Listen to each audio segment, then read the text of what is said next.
Boys on Mopeds is based on a true story involving two young teenagers near where I lived in London. They had taken a cousin's moped without asking permission. The cops were called and gave chase. The boys got frightened, crashed and died. This was at a time where there was a terrible scandal in London about black men going missing in police stations. It was a time in London also when, if a burglar was apprehended, he was reported as a black burglar or alternatively an Irish burglar. There was a lot of tension created between Londoners on the one hand and Jamaicans and Irish on the other. The huge single from the album, my cover of Prince's Nothing Compares to You, was a song I was always and am always singing to my mother. Every time I perform it, I feel it's the only time I get to spend with my mother and that I'm talking with her again. There's a belief that she's there, that she can hear me, and I can connect to her. It's why I've cried on the line, "All the flowers that you planted, Mama, in the backyard, all died when you went away." I love the song and never get fed up singing it. The title track, I Do Not Want What I Haven't Got, also came in a very dark and interesting way. I went to see a medium, and my mother came through. My mother asked my sister to forgive her for what she had done to all of us, but my sister would not forgive her. And while I understood this, it made me very, very sad for my mother's soul. I was so young and didn't know any better. That night I had a dream in which my mother came to me for the first time since she had died a year and a half earlier. In the dream I told my mother I was sorry that Emer couldn't forgive her. My mother said, "I do not want what I haven't got." What my mother meant was that she didn't deserve my sister's forgiveness and that she knew she didn't deserve it, so that I shouldn't feel sorry for her. There's a lot going on around the issues of death and dying on my first and second albums. But I've also realised, there's an awful lot of songs about belief in the spirit world. It's not just, oh, whoa, whoa, these are miserable songs about death. It's not like that. There are songs that are concerned with the idea that the Gospels are indeed such, and the scriptures of old are true, and that there is no such thing as death, which is what all God's messengers have told us, no matter what religion they came from. Am I Not Your Girl? I wasn't ready for the sort of success that came with I Do Not Want What I Haven't Got. It wasn't what I was looking for. I did not know how to handle it. It did my head in. I didn't know why anyone liked my songs. Singing them in front of every camera in the world, on every television show, I didn't know where I was. I wasn't with my kid. I didn't know who I was. I didn't feel comfortable in the whole pop star role and with what the whole thing was doing to me. I thought that musically I didn't want to be under the stress of a typical follow-up album. I really needed to come up with a red herring.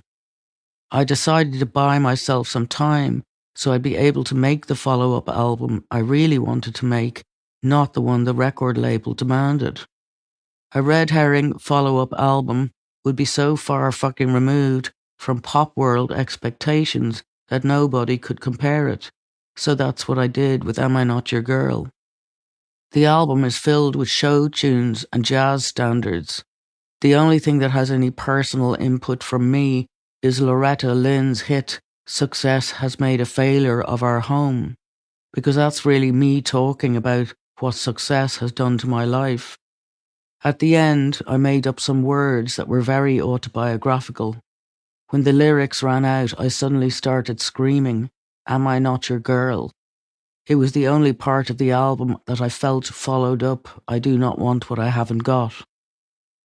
I also covered Don't Cry For Me, Argentina, because my mother always loved that song, and it meant the world to me to sing it. And what meant the world to me too was a letter I got from Tim Rice, who wrote the lyrics, saying that my version was the best he had ever heard, hands down. And if my mother had not been already dead, she would have died of delight and pride. Scarlet Ribbons is on the album. It's a song my father used to sing to me when I was a kid. That's why I'm crying singing it. It's so deep and meaningful to me. And my father singing that song to me really told me about the power of prayer and that miracles could happen. I was so blown away by the story of the song. I guess my father had a very sad singing voice too, and he used to make me sad, the same way it made my daughter sad when I sang to her when she was little. When she heard my songs on the radio, she'd say, "Too sad, turn it off, turn it off." Universal Mother. I often think of Universal Mother as the most special album I ever made, for many, many reasons. One of which had to do with my father.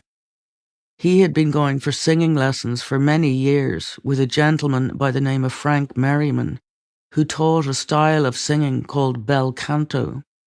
It literally means beautiful singing, and it came from Italy in the early 19th century.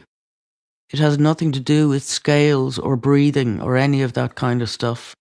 The whole concept is that the emotions take you to the notes. When I lived in London and made my first 2 albums, I sang in an American accent. I sang like all of the people I idolized. I never sang like just me. It had been very uncool in the 1980s to sing with an Irish accent, and in fact, Bob Geldof was the first person to do it. I didn't begin to sing in an Irish accent until I went to see Frank Merriman as a student, which I did because I had dinner so often with him and my father when I happened to be in Dublin, and I was really impressed with what he had to say about singing. He described himself as a freer of voices, not a singing teacher, and he described singing as a spiritual study, which in his presence it really was. Studying with him led to the first time that I ever sang in my own voice, and I was able to say things that were really on my mind without having to code them as much as I had coded them in earlier albums. Frank freed more than just my voice, he freed my mind. In bel canto, you can't have one without the other. Frank would make you sing opera arias, such as Puccini's O mio babbino caro, in a key that was way too high for you. And just when it got to the highest note and you knew you were going to make an absolute show of yourself, he would throw an apple or a tennis ball at you, and you'd be so busy trying to either defend yourself from the thing or catch it that the note would come out of your body. It was his way of showing you that you were just in your own way. It was the Stanislavski method of singing. If you could just get yourself out of your own way, tell the story, feel the feelings, the notes were in you. Frank would say, "If a fire started in this room right now, you could yell 'fire' at the highest octave there is, but if you tried to sing that note when there was no fire, you wouldn't reach it." So bel canto is all about seeing the pictures, telling the story, really believing it, and believing that the notes will take you to the emotions. It's nothing to do with learning how to breathe, nothing to do with the diaphragm, none of that. The only technical part is you must always vocalize in your own accent, as everyone's muscles are formed by the age of 14, and these muscles form the sound of your accent. It follows that you're going to end up in vocal trouble if you constrict your accent. That's why you see Bono, you see Adele, you see certain performers who have put on a fake accent having vocal trouble. They've constricted their vocal cords to act in a way that they're not built for. In 1993, I moved back to Dublin to go to group vocal classes on Saturdays, as well as study privately with Frank. In the group classes, there were maybe 20 people. Some of them just wanted to sing at parties, some of them wanted to sing professionally, some of them just wanted the joy of going to a singing class, like my father. And you would learn there that everyone's soul is individual and beautiful, but the ring in everyone's soul doesn't come out unless they're singing in their own authentic accent, and that's what is really beautiful. It was from Frank's lessons that I developed a trick I sometimes still use on stage. I will tap my foot while performing, and I'll be thinking about my foot. I won't be thinking about the notes I have to sing, because if I think about the notes, I'm screwed. I think about anything but the notes I have to reach. It was during these lessons that I learned of the great sacrifices that the love of singing can lead a person to make. Frank is a man who at a young age went to Italy and lived on a park bench for a year because he couldn't afford a place to stay. He had only enough money to study there. Later, he came back to Dublin to be a teacher, thanks be to God. Now, as I said, it was Frank who began to teach me to sing in my own voice and find my own spirit. Consequently, I started to talk about the things I really wanted to talk about. And while Am I Not Your Girl was officially my third album, it was really a red herring. On Lion and the Cobra and I Do Not Want What I Haven't Got, I sang about my upbringing, but I hadn't really said much. Now things would change. Which brings me back to Universal Mother from 1994. Most of the album was produced by Phil Coulter, who is a wonderful man whose 9 children were each born 9 months from the day that he got back from a tour. Phil is married to Geraldine Brannigan, a singer I admired very much growing up. Phil is a great piano player. He also wrote the song on the album called Scorn Not His Simplicity. One of the reasons I'm so proud of Universal Mother is that The Edge from U2 said he could listen to it only once. It was so personal. Nigel Grange, as I wrote, said the same thing about the album that has Nothing Compares to You on it, I Do Not Want What I Haven't Got. He said it was like reading someone's diaries and that nobody would be interested. I think poor Edge felt differently. It was more that he felt all the pain in it. Universal Mother also received the best review an album of mine has ever gotten, written by the late Bill Graham, who worked for an Irish magazine called Hot Press. His review said it was the first time that anybody was singing about their family and that the topic of family was always taboo. But an artist like me, that's what I've been trying to get at all along. That's what I was getting at. But of course I was now singing in a different accent, acting like somebody else. It was all heavily coded, and it was obvious that this was a vulnerable girl and not necessarily the tough Bambi and bobber boots that everyone thought.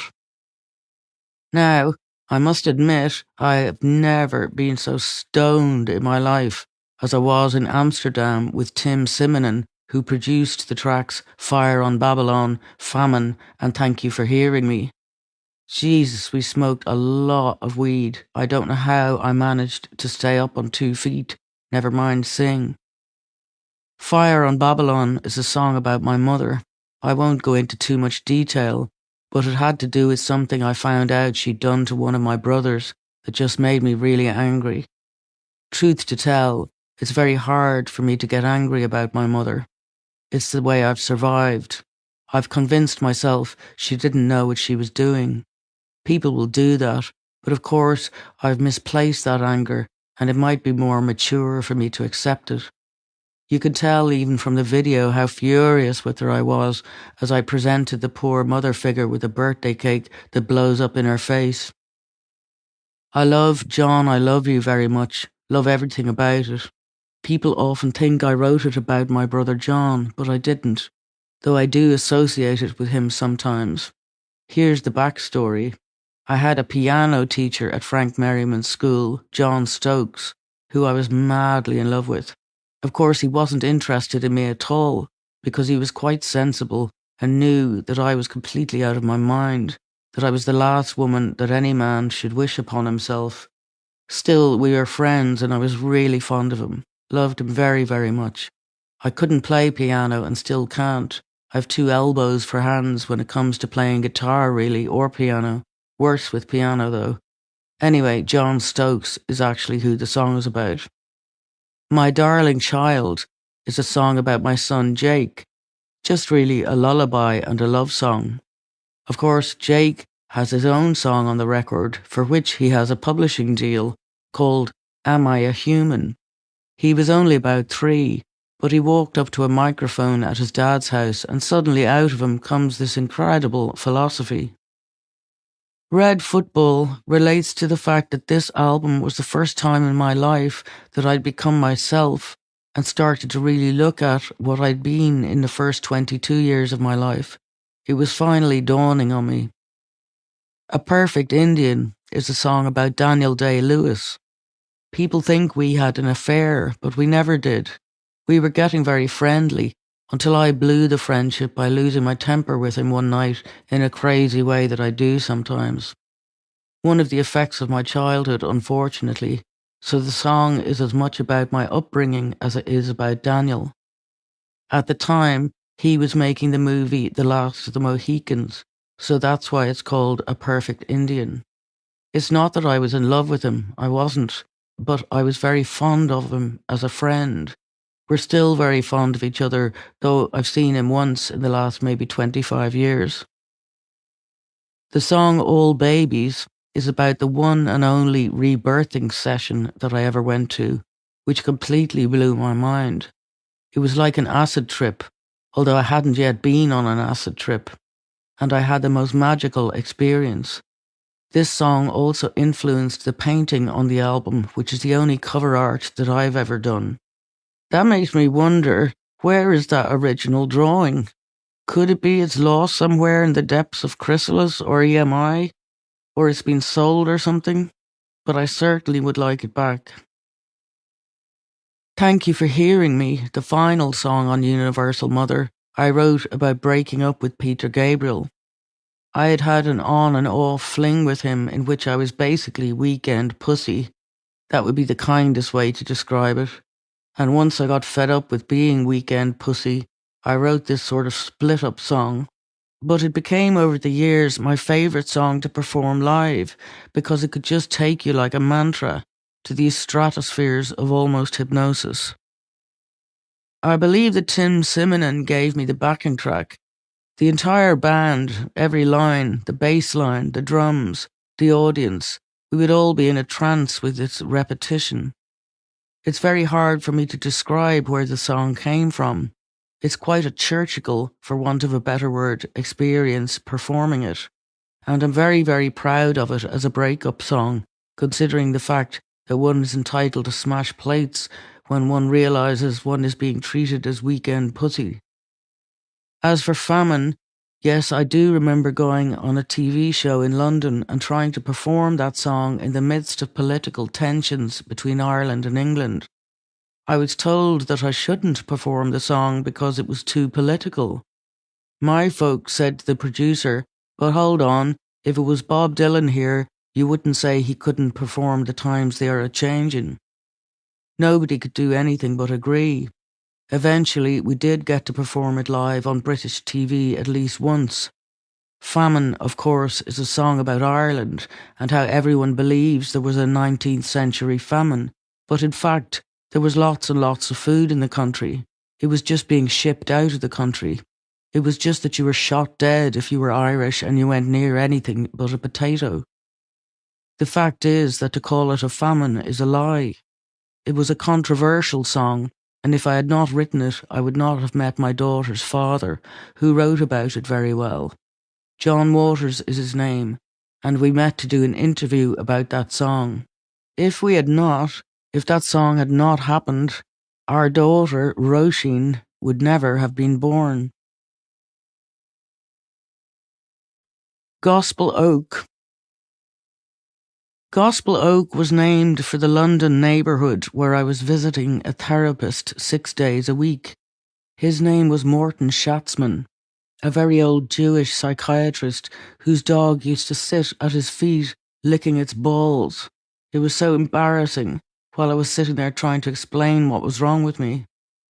What I liked about Dr. Schatzman was he said, "You come to therapy to find out there's nothing wrong with you." But there was certainly something wrong with me when his dog was licking its balls. I'm Irish, so I was kind of uncomfortable, to say the least. But I was very, very fond of this man.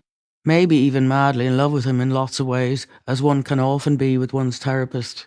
And he was the only person who was nice to me then. I was very lonely, which is why I was going there 6 days a week.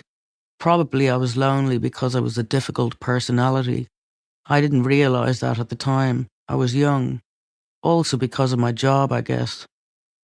Anyway, This Is to Mother You is the only song apart from All Babies that wrote itself. Sometimes artists will say they feel like they're channeling something, but I don't feel that's what it is. What you're channeling, if anything, is your subconscious, which can be talking to you. And you have to be very careful what you write, because all songwriters will tell you that songs always come true. I just heard it inside myself and picked it out on a guitar and sang it. A similar subconscious approach actually happened with all the tracks on Gospel Oak. I Am Enough for Myself was a meditation about things I was going through in therapy. It was a meditation and a set of affirmations about the way I wanted things to be. Petit Poulet was my reaction to the genocide in Rwanda. I was horrified by what I saw on TV, and this was my visceral reaction. And For My Love is just that, a love song. This Is a Rebel Song was written in response to U2's Sunday Bloody Sunday, which they would always introduce in performances with the words, "This is not a rebel song." Maybe they were afraid it would be perceived as being about the war in the north of Ireland, and I wanted listeners to know that this was not only a love song, but a song about the war. But how do you tell the story of a war? It's good if you can make it look like you're talking about the relationship between a man and a woman. He Moved Through the Fair, or She Moved Through the Fair, as it's usually called, is on this record as well. It's a beautiful old Irish song, a ghost, and no one even knows who wrote it. I re-recorded it in a much higher key for the movie Michael Collins, and I like that version a lot as well. Gospel Oak and Universal Mother are forever very linked for me because we toured the two albums together and we had the best fun on those tours. Faith and Courage. Faith and Courage, which came out in 2000, was my fifth original album and my first original release in many years. Making the album was a great artistic and revitalizing act. It had been a difficult time. I was raising Jake and Roisin, became entangled in a hideous, very depressing custody battle over her, and attempted suicide on my 33rd birthday. I had great relationships with Faith and Courage's many producers, especially Adrian Sherwood and Dave Stewart. In fact, myself and Adrian Sherwood were an item for a long time. I would work with Adrian on anything. I'd sing the phone book if he was recording it. He's the most incredible producer in the world, as well as the greatest builder of spliffs. He would build me one and write sweet little love notes on the side. On the record itself, The Healing Room is the same type of song as Thank You for Hearing Me. It's a mantra, and it takes people hopefully to another world. When I go on stage, I always pray that I can be a priest and that when I leave, people will feel like they've been at church. The Healing Room gives me that healing feeling. No Man's Woman is just your standard pop song, and Jealous I simply love. It's one of my favourite tracks I've ever done. I did that one with Dave Stewart. Also with Dave was Daddy I'm Fine. Dave had told me to go write a song about what it was like coming to London. I love performing it live because you just get to yell and scream. Hold Back the Night is one of the best vocals I've ever done. It was written by Bobby Bluebell of the Bluebells, and Dave Stewart found it for me to sing, and I don't think he could have found anything better. Dancing lessons I did with Wyclef Jean. That was very, very funny. He was kind of flirting with me for a moment until I had to say, "Don't be wasting time." I was forced to put The State I'm In on Faith and Courage by the record company. I absolutely hate it. I didn't write it. It's not the type of song that's in my personality. Frank Merriman had always taught me never to sing a song that wasn't in my personality, and here I bloody did, and I'm raging because I think it destroyed the album. The Lamb's Book of Life was produced by Shakespeare Bridge when I came to America to record some of the album. He didn't realize how depressed I was in Atlanta. He probably thought I was just the most boring bitch on earth, which I probably was, because all my complications back in London and Ireland were killing me. But The Lamb's Book of Life is really the story of that awful period. If You Ever is a song about my mother's death, an imaginary conversation between herself and myself. Emma's song is about my relationship with my daughter's father, John Waters, whom I spoke about earlier. And Kyrie eleison, well, that was just for mischief, a rastified version of the first section of the Catholic Mass. I had a great time making Faith and Courage because there were so many beautiful musicians and some of the most beautiful producers involved. As I've said, I can't remember many details because I was constantly stoned, and it was a risk working with so many different creative minds, so the fact that it all came together is simply amazing to me. Apart from the state I'm in, which I think is fucking terrible, I'm really, really proud of this record. Sean Nos Nua. Faith and Courage contains some of the best singing I ever did in my life. But the next album, Sean Nos Nua, Old Style New in Gaelic, contains the very best singing that I ever did in my life. It was a ghostly album, as these are many traditional Irish songs that no one can remember who wrote. So I feel they are like ghosts. You have to inhabit the character of these songs to bring them alive. Sean Nos Nua was recorded in the most ghostly of places, and the strangest of events took place around the making of this album. We recorded in a very strange house in the countryside, where there was what we call in Ireland a haunted tree. It was almost an evil tree. Not long after we made the album, the child of the house, a very small baby, died. It was all really sad. These are sad songs, of course, because nobody in Ireland ever writes a happy fucking song. However, the songs on the album are very beautiful. It was produced by Donal Lunny, as was my third child, Shane. If we had not made this album, we would not have made our beautiful son. I also again got Adrian Sherwood to work on this record because nobody had ever reggae-fied any of the old Irish songs. Peggy Gordon is the most gorgeous of the songs. We deliberately set the key very high so that it would sound even more yearning. And no one ever sang a finer version of the Moorlock Shore, Molly Malone, or The Singing Bird. I know it's an awful sin and I'll probably burn in hell for boasting, but it's a very, very good album. I think I'm still a good singer, but I will never be as good a singer as I was when I sang on Faith and Courage and Sean Nos Nua. I was at the age where it was perfect. Also, my relationship with Donal Lunny musically was perfect. He had a great instinct as a producer. We had a brilliant working relationship, brilliant band and brilliant record company. The whole thing worked really well. It's for a niche market, I guess. The record was #1 in Ireland for a very long time. Throw Down Your Arms. In 2005, I was lucky enough to go to Kingston, Jamaica, and record Throw Down Your Arms with Sly and Robbie, Sly Dunbar and Robbie Shakespeare, and the most incredible band on earth. I got to perform some of my favourite and most inspirational songs, which are all very male Rastafari numbers. I had the time of my life in Kingston with a friend of mine who was very gay for 3 weeks. At the time in Jamaica, you got 10 years hard labour for being gay, so I had to keep poking my friend's chin to make his mouth close every time he was staring at the lovely looking men. And he was having an affair in our hotel room, which we were sharing, with one of the hotel's waiters, and the poor waiter kept thinking I was my friend's wife.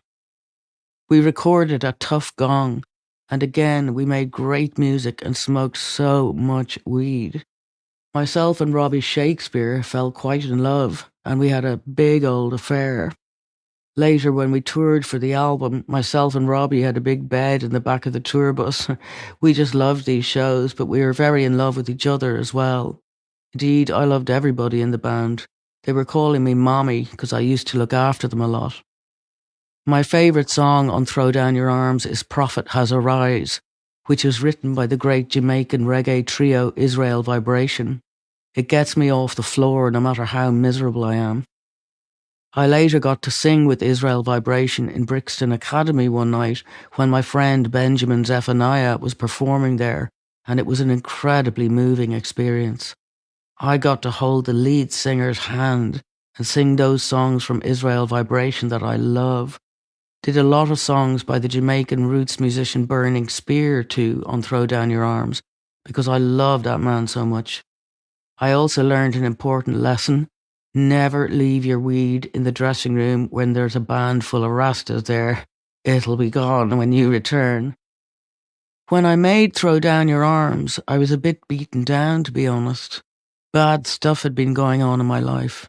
It was part of what led me into the spiritual arena. I also felt so strongly about making Throw Down Your Arms, I paid $400,000 of my own money for the record's production.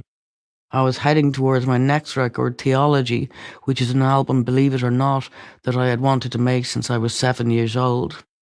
Throw Down Your Arms was very much the precursor to Theology, which I also paid for personally.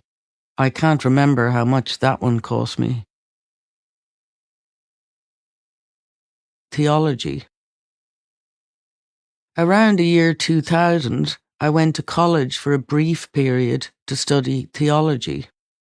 The books of the prophets were where my passion lay. We had the most beautiful teacher, a priest, who was able to bring God off the page when he was discussing the prophets, particularly Jeremiah. He'd be going, my poor people, and his eyes would be streaming tears. I wanted to do the same thing musically that he was doing when he was teaching, bringing God off the page. Let everyone see the humanity of God, the vulnerability, the moodiness, the emotionality. One day I was reading the Song of Solomon quietly to myself while I was waiting for class to start, and the teacher came in and bashed his finger on the book and said, "You should be writing songs about that." And so he inspired my record, Theology.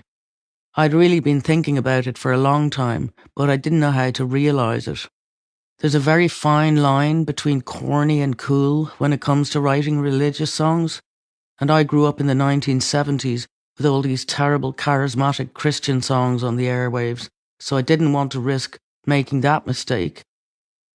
Theology is the only album of mine I'm taking to the coffin.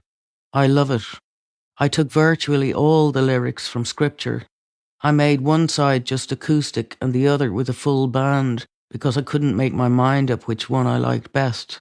Same songs, different covers. The way I worked was that I laid down on the floor huge pieces of paper and I wrote down all of the lines that I loved that were in the scriptures and decided to put them together and not change them, but make them rhyme where I could. And there are some beautiful songs already written by God in the scriptures. Something Beautiful is the first song. It kind of declares my reason for wanting to make the record, and it describes a true story of a time that I stole a Bible, which I do think should be free. Something Beautiful is the one exception to the all scripture presentation, while Out of the Depths comes from one of the Psalms. Dark I Am Yet Lovely is from the Song of Solomon. If You Had a Vineyard comes from the book of Isaiah. Watcher of Men is the book of Job, which is very difficult to make rhyme and fit into 3 minutes. I made a different version of The Rivers of Babylon than people are used to hearing, and I love my version, not because of me, but because it's beautiful, the words of it, the sentiment of people breaking their guitars because their tormentors require songs. It's not the most friendly of psalms. There's an awful lot of baby bashing and all. Whomsoever Dwells is Psalm 91. I learned the Psalms in the Judaic way, where there are magical uses of the Psalms, and how you use them with certain names of God. Psalm 91 is a bullet stopper. The record company hassled me into putting I Don't Know How to Love Him on the album. I love that song, but it doesn't belong here. I also made a bad choice with We People Who Are Darker Than Blue. Theology was produced by my friend Graham Bolger and also Steve Cooney. Graham, at the time, had had a terrible accident on my birthday, actually, in which he had slipped off his motorbike, crashed, and became paraplegic. My place had a bungalow, and I invited him to stay there, which he did. Getting together and making this record was a good thing for him because he was going through such a terribly depressing time. Graham, Steve, and I were able to meet up every day and make the music. It let Graham see that life was still going to continue. Graham is still a very good friend and somebody I love very much. We all had a really beautiful experience making Theology, another reason why it remains so very, very special. I love performing these songs live, and as I said, if I go out in a coffin, it's the only record I'm bringing with me to heaven, in the hope that it will make up for what a complete piece of shit I am the rest of the time. How about I be me? Seeing as I was looking after my kids, it took another couple of years for me to make my next record, How About I Be Me? I began to write songs from a different platform. I was writing about grief, misery, and my upbringing. I started to write just songs, some of which were inspired by movie scripts. For example, Very Far From Home. I had been sent a screenplay, and I wrote a song for it. I didn't end up giving it to the movie, though. I just kept it for myself. Back Where You Belong was a song for The Water Horse, the kids' film about the Loch Ness Monster, starring Emily Watson. I gave it to them and they used it, but I also used it for the record. We recorded it in my house in Monkstown in Dublin, and it was produced by Daniel Lanois. Daniel's a very sensitive character. The last time I saw him, I was very worried about him. He was playing guitar at a gig with no plectrum, and when he came off the stage, his fingers were cut to ribbons. Literally deep cuts, bleeding and bleeding. I asked him what was wrong, and he told me his brother had died not long before. The poor man was in absolute tatters. Daniel is very honest. We had once tried to record a version of John Lennon's Mind Games, and I couldn't really sing that song. There are certain songs that I'm just not able to sing. Daniel was very honest with me about that. He's quite blunt, which I like about him. He doesn't kiss your ass, and that's a good producer quality. And he's very gentle about it. I've had producers who are terribly controlling because you're the artist or a woman or both. They want the full say. They want to interfere with your lyrics, things like that. But Daniel would never do that. He was always challenging, and I thank him very much for the work we did together. Take Off Your Shoes is one of the songs that I'm proudest of. It's about the Holy Spirit talking to the Pope and the Vatican around the time of all the church scandal reports. It is blasphemous by intent. I love the idea of a spirit singing, of me playing the character of a spirit. This really is the Frank Merriman Stanislavski method of singing. I also got to sing John Grant's Queen of Denmark. It's the greatest fun to perform live because it has the greatest chorus of any song on earth. I don't know what it is you want from me. The audience goes absolutely nuclear when they hear the chorus. Reason With Me is a beautiful song about being a junkie. Not that I'm a junkie, but I'm a weed head. It's a song about being a weed head and being a fuck-up. I used to pretend that none of the songs on this album were autobiographical because I couldn't be bothered talking about them, but they all are. Except, that is, for Fourth and Vine, the first track. It was definitely not autobiographical. It came about when John Reynolds was playing with a backing track, and I suddenly had a vision of some women skipping along to their weddings. So sometimes songs are just songs about nothing, and sometimes I'm writing about stuff I feel strongly about expressing. The songwriting process for me is inside myself. I never sit down with a guitar and try to write a song. What happens is, the songs sing themselves to me bit by bit while I'm doing menial household tasks or while I'm walking around the street. One day, part of the song will sing itself to me, the following week, the next bit, the following week, the next bit. So I've never really sat down and tried to write a song as such. I just let them build themselves inside me like a little construction, and that's the point at which I would sit down with a guitar when it's already finished inside myself. The album cover for How About I Be Me became an issue. In Britain, I was disappointed that my manager and the record company felt that the beautiful painting of the little girl sitting in her nightgown on the Irish flag should not be used. There's just a portrait of me on the European edition. But I didn't really have much choice except to allow it. It really was my first record that wasn't all about me, that wasn't all teenage angst or young woman angst. Agreed, some of the songs may not be the happiest, but I was writing for other reasons, about other things and other people and other scenarios. It marked a turning point, which I think began with Sean Nos Nua and Throw Down Your Arms and Theology. They were stepping stones for me to a place where I didn't have all this awful shit that I needed to get off my chest. So that's what this album represents for me. I'm not bossy. My earlier albums, by necessity, were diaries. I'm Not Bossy, I'm the Boss, I almost consider my first album. These were just 3-minute pop songs and love songs. Oddly, the first track on this album was How About I Be Me, which was the name of my previous album.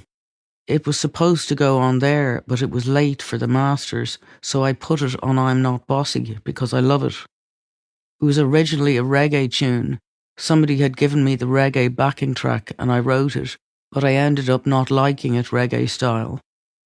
Dense Water, Deeper Down was a love song. Actually, it was about Brian Eno. Kisses Like Mine wasn't about anyone in particular. I don't know really where it came from. I was just playing the guitar and mucking around.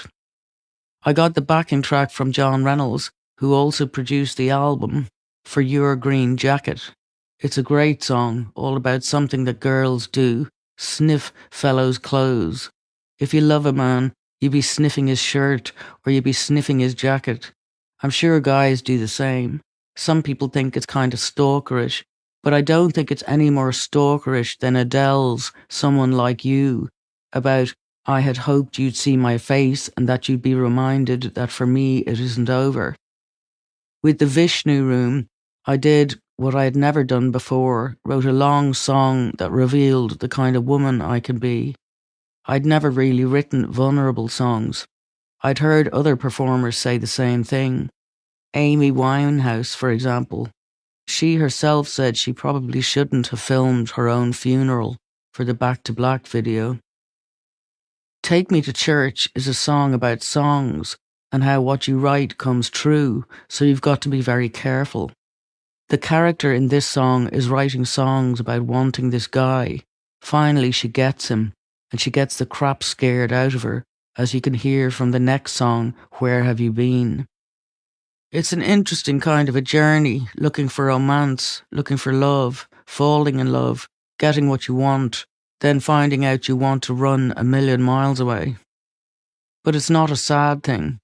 It's a pop record, and they're love songs, and they're beautiful, and I'm really, really proud. Coming soon. I thought this might be a chance to talk a bit about my next album, the one I'm working on now, in the summer of 2020. But let me back up a bit first. Mr. X, a patient here at the Chicago Veterans Administration Hospital, isn't difficult at all, as the nurses had told me he was. He just wants internet. His eyes, whose lower rims have riverbeds in the middles from crying over his son who killed himself some years ago, are almost blind. So he has the hugest TV I've ever seen. It must be 95 inches, literally. He is attached by his nostrils to a large white oxygen machine which is on the floor by his chair, the tubing being long enough to allow him to stand up and walk around. He has emphysema, lifetime of smoking. I see I'm likely to go the same way. He tells me he isn't afraid of dying because he knows he's going to see his son again and that he's been in the hospice for 6 weeks and didn't want to come in. He is full of life. One would never know he is dying, and I don't ask anyone, even him, how long he has. He's 92, from Syria, fought for America in the Korean War. His wife died 10 years ago. He shows me beautiful photos of them when they were young, going out to dances, all done up and looking so happy together. He has one surviving son, but he lives across the country, so he can't be by his father's bedside. So that's my job for about an hour every day or so for the time being.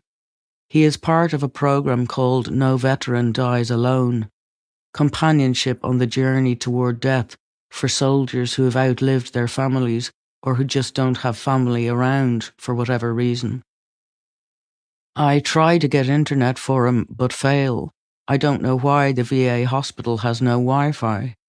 So his TV may as well be a fish for all it's worth, and the only entertainment he has is my ugly face. There's another old gentleman who waits for me every day in the foyer because I baffle him. He's a NAM vet, also 92. He doesn't know if I'm a boy or a girl because I regularly attend the hospital wearing a full Babe Ruth baseball outfit, and my head is, of course, shaved. This is a matter of astonishment to the gentleman. The morning after he established I'm female, he's waiting for me again. "So are you a lesbian?" he asks. "No," I tell him. "Then why would you cut all your hair off?" He's utterly bewildered, but still waits every day for me because he never saw a heterosexual woman with no hair before. He doesn't realize I'm actually asexual. I don't bother enlightening him because he's already too mind-blown. There's also a lady I look after, again 92. She was a driver during World War II. She spends all day colouring pictures of Disney princesses. I buy her some fat markers with faces on them. The staff steal them from her right in front of me, and I'm horrified. When I push her in her wheelchair for her walks, she snaps out of being the Disney colouring little girl back into being the soldier woman. With no words, but with nods of her head, she shows me where snipers are positioned on the rooftops of the hospital, for real, just in case. So there's no internet, but there are snipers when there's no war. Go figure. I'm lucky because none of my guys or gals die by the time I leave the job, which is voluntary, to return to Ireland. It's the best and most inspiring job I ever had. I have a profound love for soldiers as a result. So my next album is going to be called No Veteran Dies Alone in honor of the program. I just wrote the title track. I'm going to dedicate it to Mr. X. I'm also going to train in the autumn of 2020 to be a healthcare assistant so I can get the diploma that allows me to companion the dying as my in-between touring and recording job. It's been a dream of mine for years. Now I'm going to make it happen. Dagger Through My Heart. My favourite collaboration I've ever recorded was Dagger Through My Heart, which I sang on a tribute record for Dolly Parton, where she chose the singers. Why it's my favourite is because she sent me a lovely letter afterward thanking me and complimenting my interpretation of her song. I framed the letter and gave it to my stepmother Viola as a present because she and I both love Dolly. I was remembering this last week as I was sitting on my porch on the seafront watching the gate, as is my habit of a summer's very early morning. Then an old lady with short, white, windswept hair came walking her dog up my drive.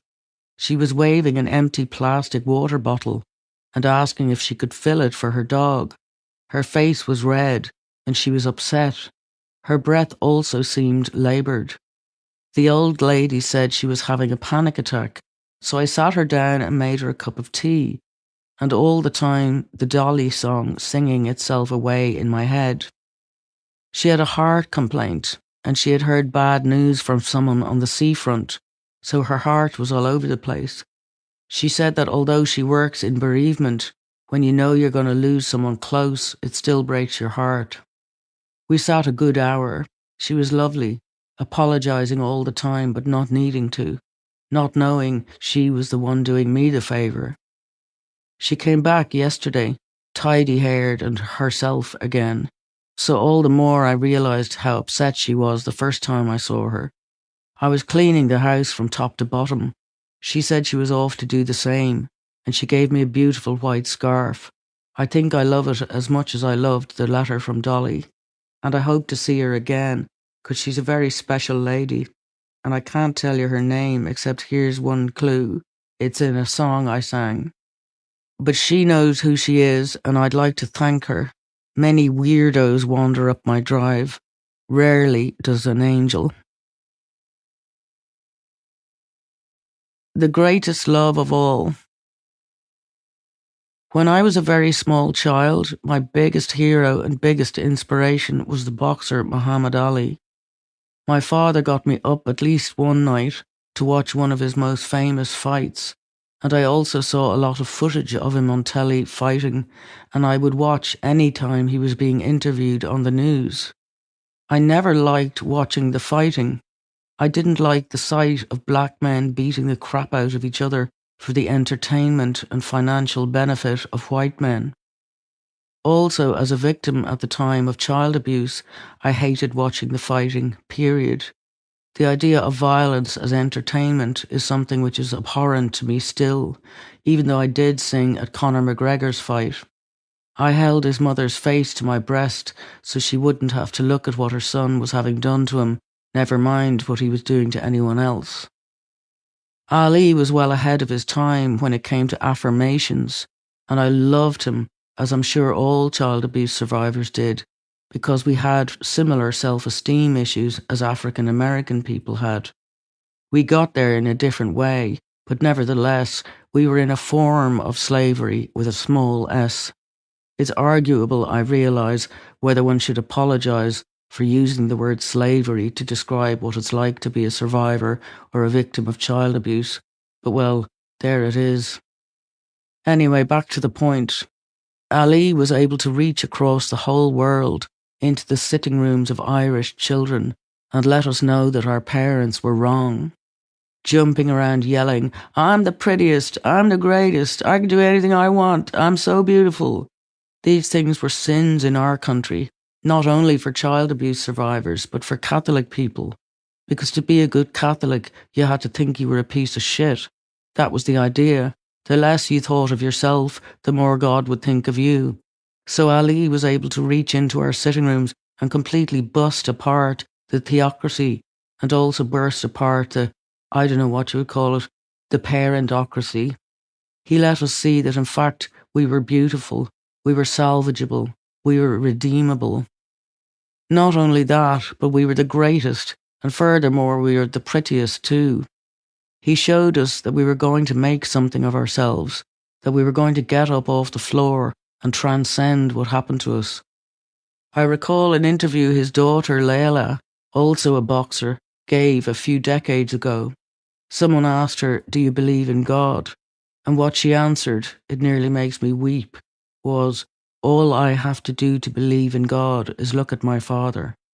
And that describes how I felt about her father, and I'm sure it described how the entire world felt about him too. The most incredible experience I ever had, apart from having children, was meeting Muhammad Ali.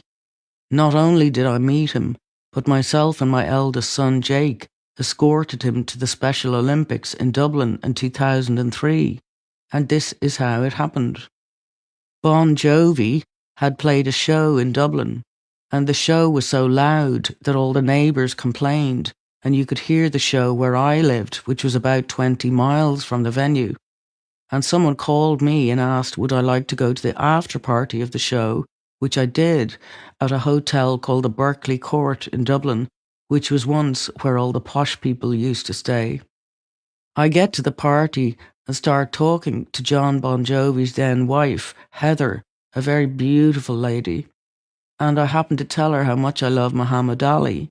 And she says, "Oh my God, we're meeting Muhammad Ali tomorrow because he and Nelson Mandela are hosting the Special Olympics here." And I think nothing of it. And the next thing I start talking to her husband, to John Bon Jovi, who I don't know very well, but who's a lovely guy. We end up chatting and he says, "Oh yeah, we're meeting Muhammad Ali tomorrow." I don't dare say I'd love to meet him. Instead, I say, "Oh my God, I'm going to die of jealousy right now. That guy is my biggest hero ever." I think no more of it and I go home.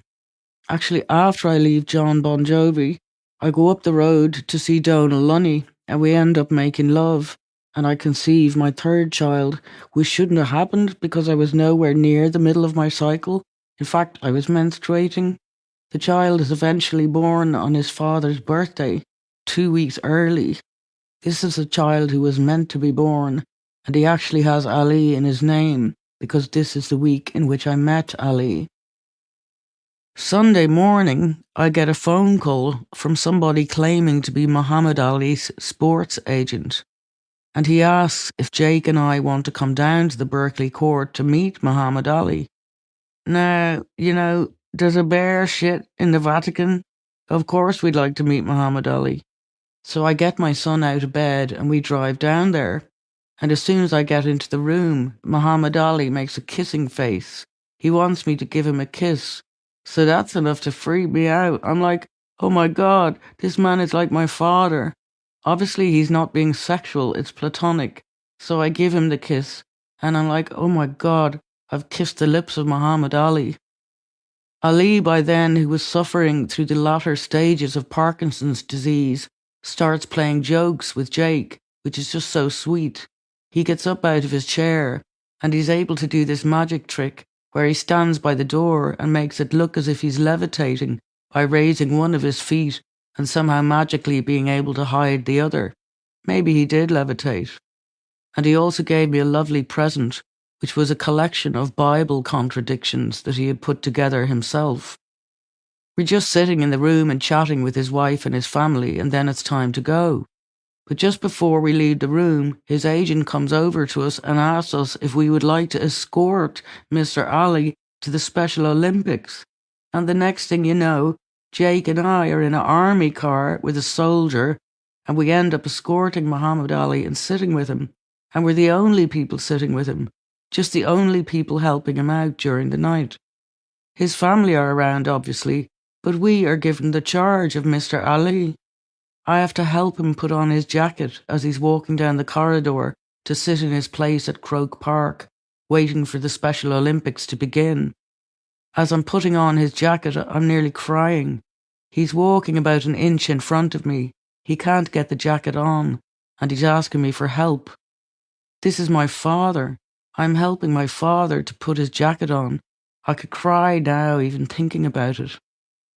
Our attitude, myself and Jake's, God forgive us, was like, fuck Nelson Mandela. Everybody wanted to meet Mandela, of course, and everybody wanted to meet Ali too. But people got split along battle lines almost. You were either Ali or Mandela, and we were totally Ali. When we left to escort Ali back to his car, I saw the second most beautiful sight of my life. All the catering staff, young and old, crying, just weeping to see Ali. Partly due to feeling sorry for him, which I hate, as nobody should feel sorry for Ali. His body may have been affected, but there was certainly nothing wrong with his mind. Regardless, I've never seen anything so incredible.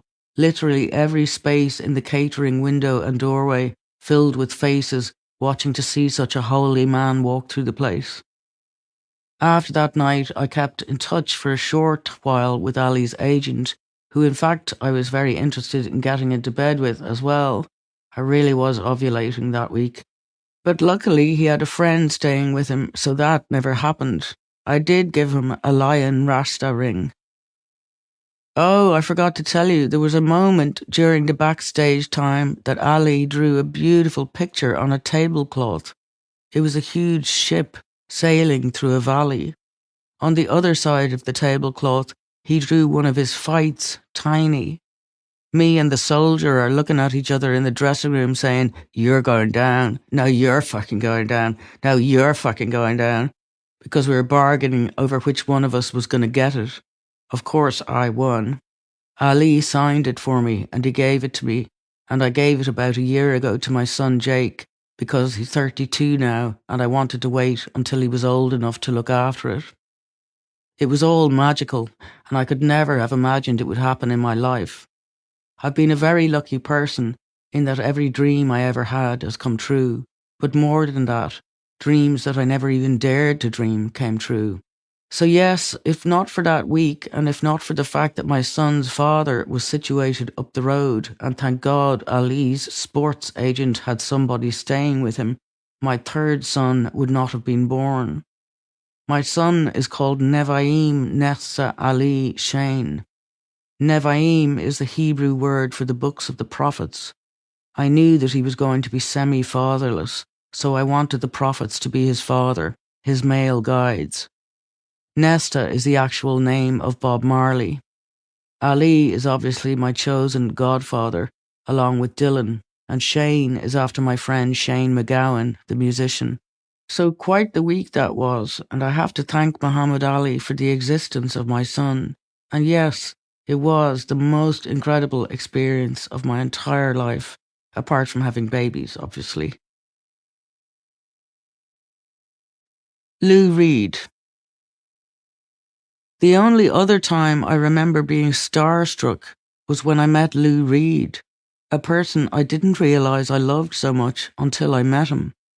I had fallen in love with his album New York, especially the track called Busload of Faith, and I had listened to it a lot. And suddenly there I am in Carnegie Hall, and I'm booked to sing at Roger Daltrey's 50th birthday show. And in those days, I used to be quite naughty, and I would ask people if I could sing backing vocals with them. So I put the word around that if at all possible, I would love to sing some backing vocals with Lou Reed. And the next thing I knew, Lou Reed came into my dressing room and started talking to me. I could tell that he thought I was cheeky for asking if I could sing backup vocals, but when he said that yes, I could, all I could see was his mouth moving, and I couldn't hear what he was saying anymore. It all came out like a whirl, whirl, whirl sound, as if I were on an acid trip. His face and mouth moving, but I couldn't understand anything he was saying. It was like having a panic attack. I had to get my friend Doodles, who was also visiting backstage, to hold my hand for half an hour after he left. I did do the backing vocals for Lou, though I can't remember even what songs, because I was not on planet Earth, I was in heaven somewhere. And then I had a beautiful experience with the same beautiful man not long after. I was booked to do a show in London called The White Room, and the idea of it is that perhaps 6 or 7 bands are set up in a circle and each one plays a couple of songs and then the next one plays a couple and so on. When I arrived for the dress rehearsal, everyone turned their back on me because the fashion was to treat me like a crazy person, a pariah, because of what I did on Saturday Night Live. So apart from my own band, nobody would have anything to do with me. Still, everyone was as excited as me about the fact that Lou Reed was on the show. So Lou Reed, when he comes to the dress rehearsal, makes a huge point of ignoring absolutely everybody in the room except me. He makes it his business to find me, hangs on to me. He hugs me demonstratively warmly as if we know each other really well.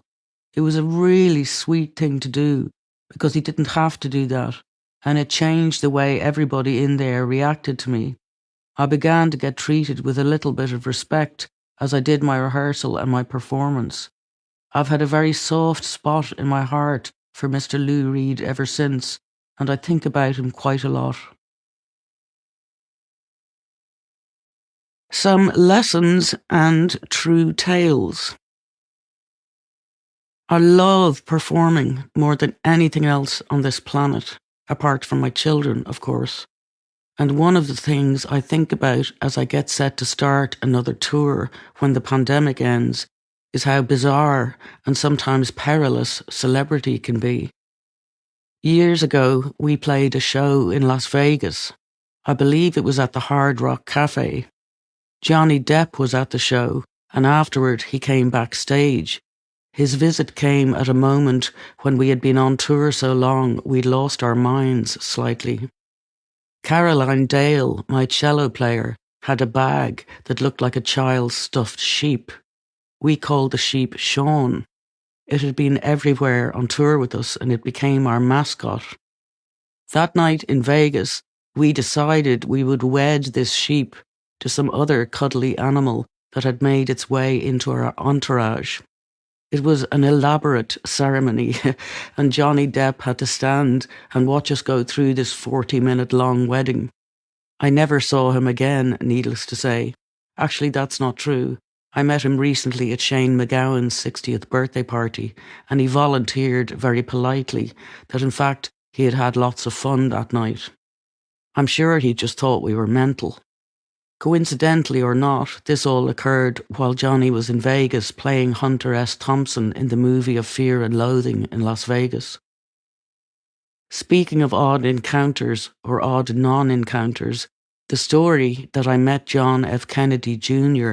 at some posh dinner and that he offered me his phone number and I ripped it up is absolutely untrue. Great anecdote, but I never even met the man.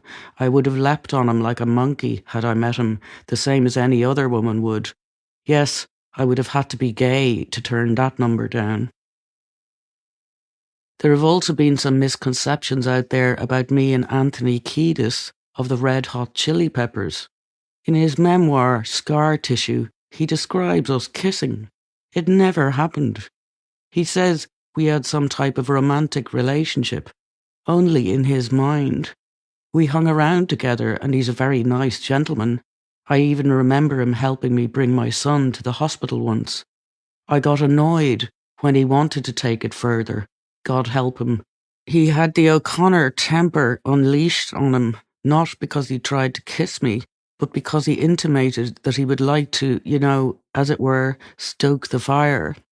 He confused me completely with some other bull chick. That never happened. Mr. Big Stuff. It isn't just the rumours that swirl when you find yourself a celebrity that's disturbing. It's the danger of how some people are willing to hurt you for profit. A so-called friend found a photo of me on my iPad that I had taken of myself and texted to my husband, who is unusually fond of pocket billiards. In it, I'm wearing nothing but a very skimpy French maid-looking outfit with my ass all on show.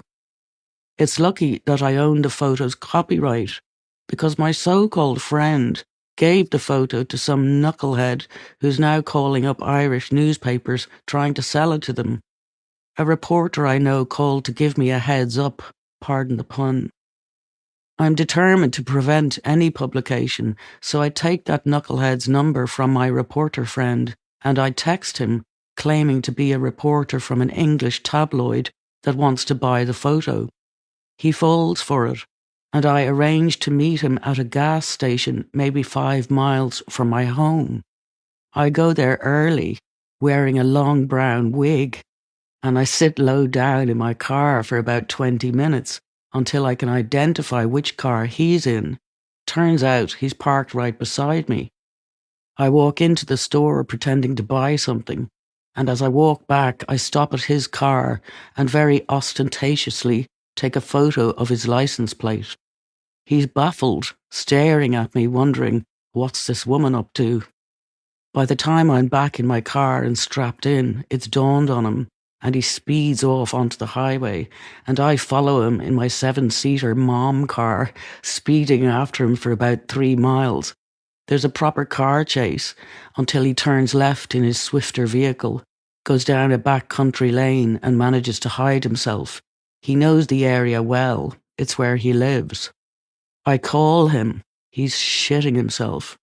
I inform him that I own the copyright. He refuses to admit my so-called friend gave it to him, but she did. She's the only one who's been at my iPad. He's very sorry, so he says, and he will dump the photo.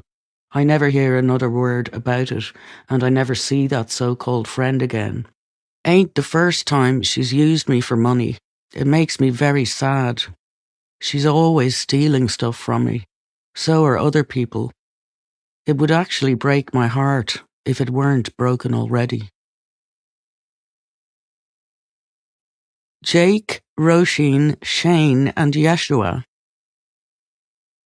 I have 4 children by 4 different fathers, only one of whom I married, and I married 3 other men, none of whom are the fathers of my children.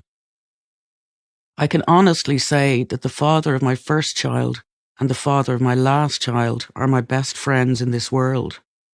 However, with the fathers of the other 2 children in the middle, we would indeed cross the road if we saw each other. As I wrote earlier, my first child, Jake, was a very pleasant surprise, conceived because of the fact that a girlfriend of mine told me that day 14 of one's cycle is the safest, and so I did not make love with his father until day 14, which took place in some country town in England while a Madonna concert was playing on the television. I would say that Jake suffered some due to the fact that I was so young when I had him, and that I also had suddenly become extraordinarily successful in the music business. 3 weeks before he was born was the release of my first album. At age 20, I would not say I understood the concept of selflessness the way one ought to when one becomes a parent. I know that I was a good mother when it came to Jake and my 3 other children, but it's difficult to be a very good mother when you are a touring musician. I was affectionate and loving, but I was away a lot. And even when I was home, I was rather like an automaton, tired and worn out, and also very frightened that I might be like my own mother. I always made sure I had a nanny, because I was afraid I might turn out like her. At the end of the day, this might have bothered Jake. I think it was read mistakenly as some part of me not caring. But I wanted to make sure that my children would never have to go through what I went through. If I were in some type of mood, I could go upstairs or I could leave the house, and my children wouldn't have to deal with that. Having Jake while I was very young had benefits, especially in that we were the best of friends. As he grew older, we became closer. We were often more like friends than mother and son, which I suppose is not necessarily always a good thing, but we had a very beautiful relationship. My cooking has always been a problem for my children. I am not a good cook. In fact, that is an understatement. One could demolish a house or break a window with anything that I cook. Consequently, Jake became a good cook at a very young age, and he now works as a head chef in a restaurant in Dublin. He has an enormous work ethic of which I am extremely proud. This is a very, very hard-working young man. Jake now has 2 children of his own, a daughter, Naima, and a son, Louis. So I'm a grandmother to 2 beautiful kids, currently aged 1 and 3. When I was ill 2 or 3 years ago, it was very difficult for Jake to be around me. But I'm happy to say we're very good friends again, and that I love that child with all my soul, just as I love all my children. In fact, I secretly tell each of them that they're my favourite, but I also tell them not to tell their siblings I said that. Every time I see any of them, I go, "You're my best, don't tell the others." My daughter, Roisin, was not a surprise, she was planned. Her father is a gentleman by the name of John Waters, a journalist who used to write for the Irish Times in Ireland. We met so he could interview me about my controversial song Famine, which was on the album Universal Mother. I would not say that we fell in love, we did not. I had just had a miscarriage. We got on very well and agreed to have a child with each other with the understanding that we would not be together. So we conceived Roisin and had an arrangement whereby she spent half the time with her father and half the time with me. While I have no relationship with John, he has been a fantastic father, an absolutely wonderful father. I'm very proud of Roisin, especially because she was so well behaved growing up.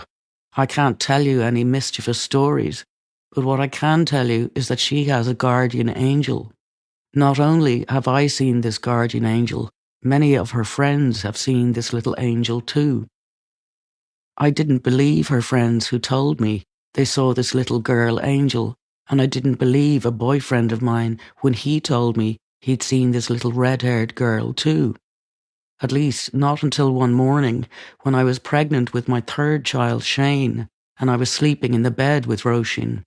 I woke up and there the angel was, sitting on top of Roisin with her head in her hands as if she was just bored and waiting for her to wake up. I saw this little red-haired girl wearing a red and white sweatshirt. It was so not scary that I went back to sleep. When I woke up again about an hour later, the little girl was still sitting on top of Roisin. I went back to sleep again, but when I woke up the next time, the little girl was gone. But a week later, I was berating Roisin over the state of her bedroom.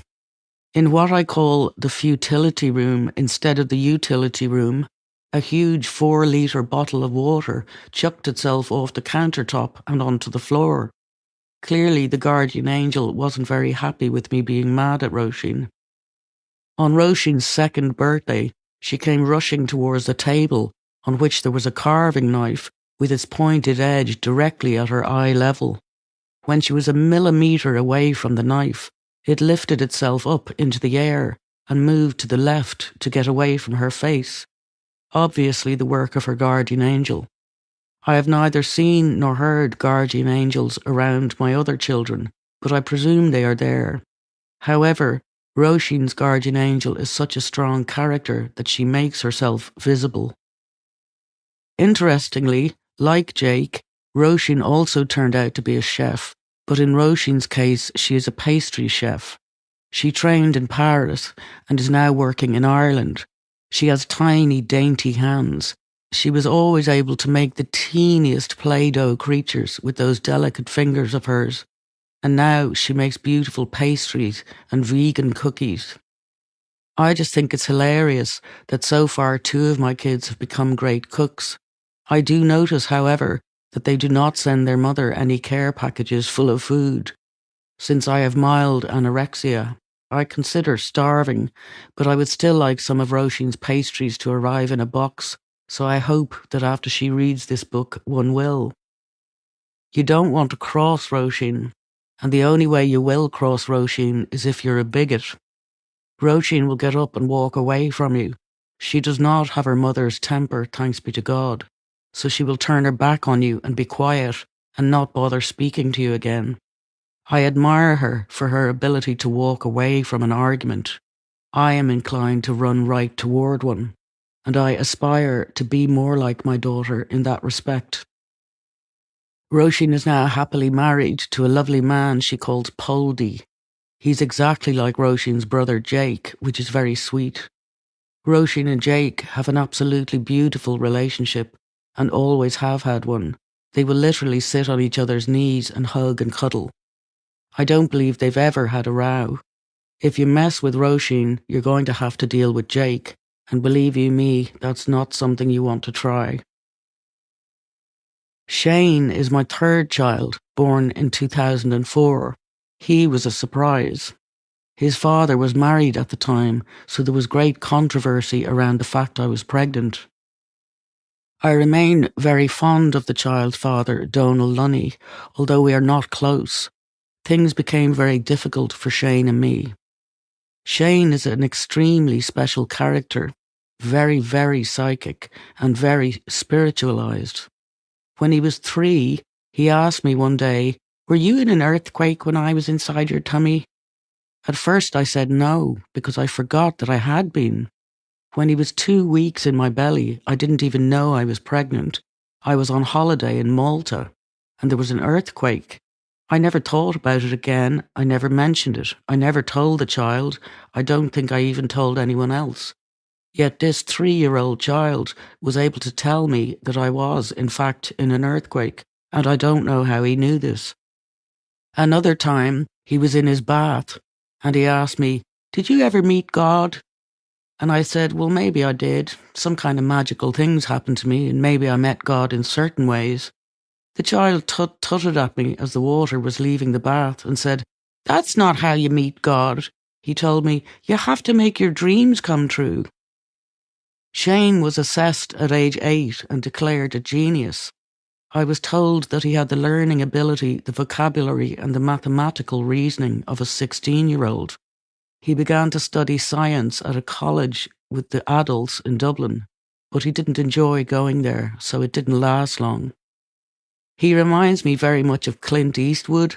He could get himself into all kinds of trouble, but because he's so calm and so sweet and so genuinely charming, he manages to sail through things without them affecting him terribly badly, and I admire him for that. I know it is said that children like Shane can be difficult and challenging, but it's actually easy for me because I'm an unusual kind of mother. Shane is not a square peg to be shoved into a round hole. He is the child who is most like me, I believe, to look at and by his nature, although he is, of course, the version of me with logic and reason. As Jack Nicholson might say, he's a very cool customer, Shane. I suspect this child is going to go into some type of work that involves helping people. He may turn out to be a very good chef. He would rather starve to death than eat anything I make. He's the type of cook who doesn't need a recipe, and he just throws everything into the pot and the pan and it turns out great. Another testament to my terrible, terrible cooking, although it does seem I do cook me a good baby. Yeshua was planned. He was born, I would say, 2 weeks early, on December 19th, 2006. While I was pregnant with him, interestingly, the only craving I had was silence. With my other children, the cravings were types of food. In Jake's case, sausages and kiwi fruit. In Roisin's case, lime pickles. And in Shane's case, fish pie. All Yeshua wanted was silence. I used to have to put myself in a dark room and just sit there very, very silent. And it turns out Yeshua is a very silent person. His father, Frank Bonadio, has a daughter named Claire who also has the same silence. And my grandmother had a great silence around her. Yeshua is very much the same. He loves his own space and he likes to be alone. An extraordinarily creative human being. He is definitely the child who I think will become a singer. He has a phenomenal voice, a phenomenal music talent. He plays the piano so well that you would think a record was playing.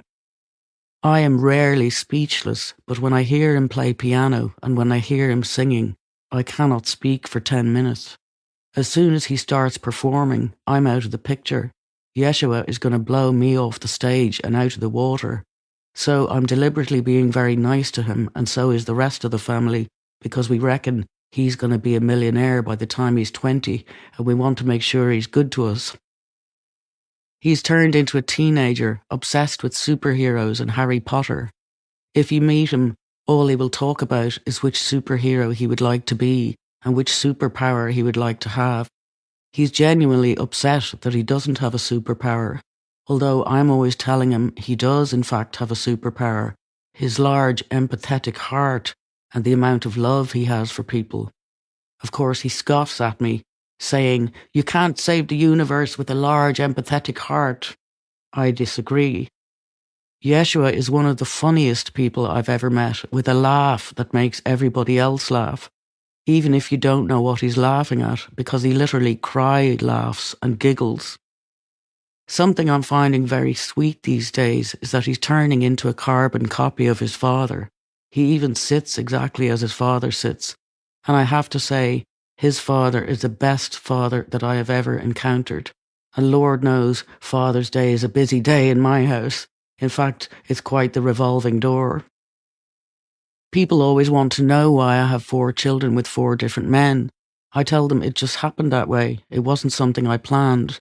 But I didn't feel like I had to get married for the sake of having a child.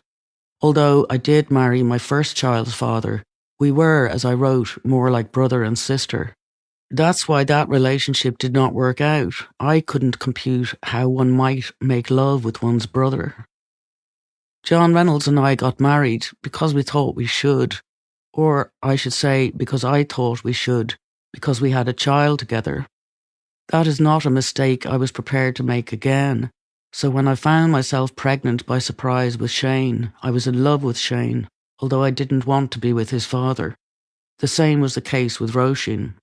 In Yeshua's case, myself and Frank were together for 5 years, and we still remained the best of friends, and we live 300 feet from each other so the child can come and go as he pleases.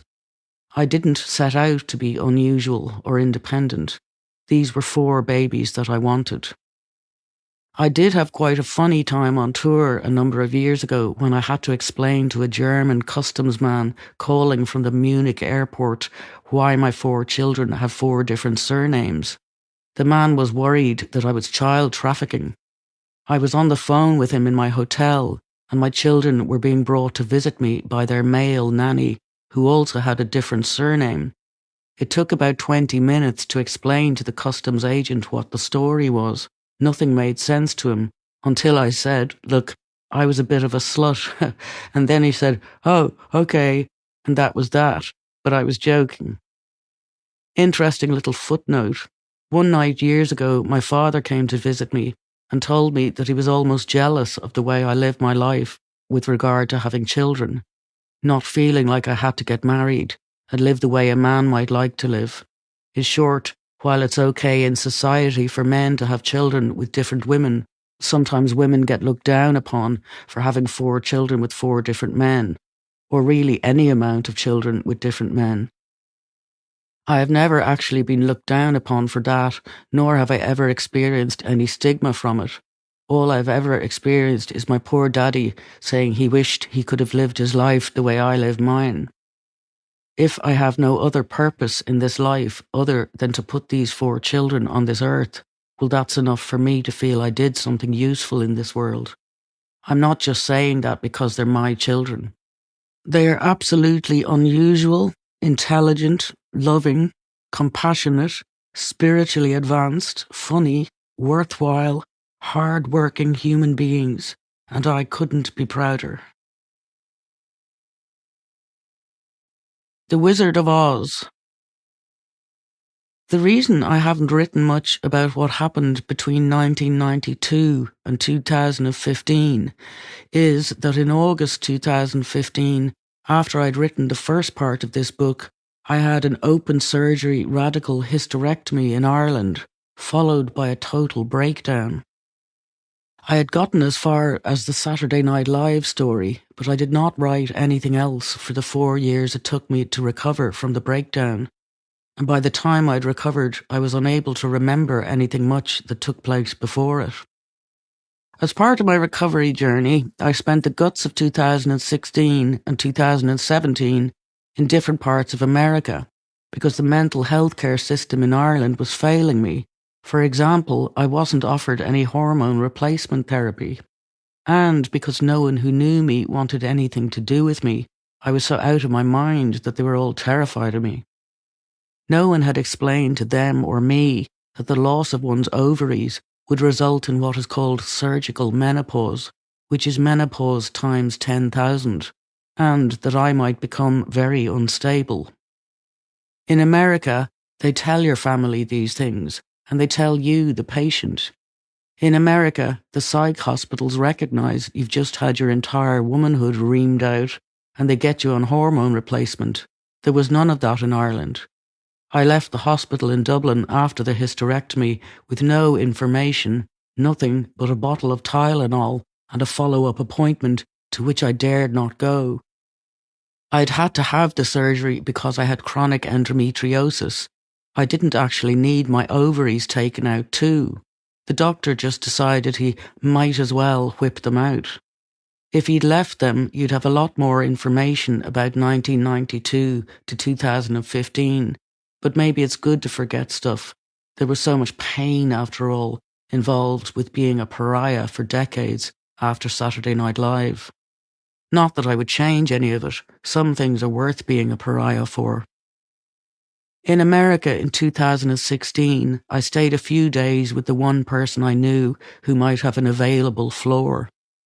He then put me with a lovely family he knew, the Walkers, which I was glad about because I didn't like the way he treated his wife. He dealt with her like she was dirt. When I left, I should have taken her with me. While staying with the Walkers, who lived in a tree-lined suburb of Chicago called Wilmette, I went to lots of psych appointments and had lots of counselling. Matt Walker is Morrissey's drummer. His wife is Charlotte, and they are the people I owe my life to, because if not for them having me live with them, and if not for Charlotte bringing me to the doctor and the therapy appointments and staying around with me, I wouldn't be here tonight writing. Without her at that time, I could not walk. But we had so much fun. She's dark-humoured like myself, and so is her mother, who's in her 90s, the most beautiful, long, dark-haired lady you've ever seen. She had tons of lovers when she was young, and she's really crude. You can have a great joke with her.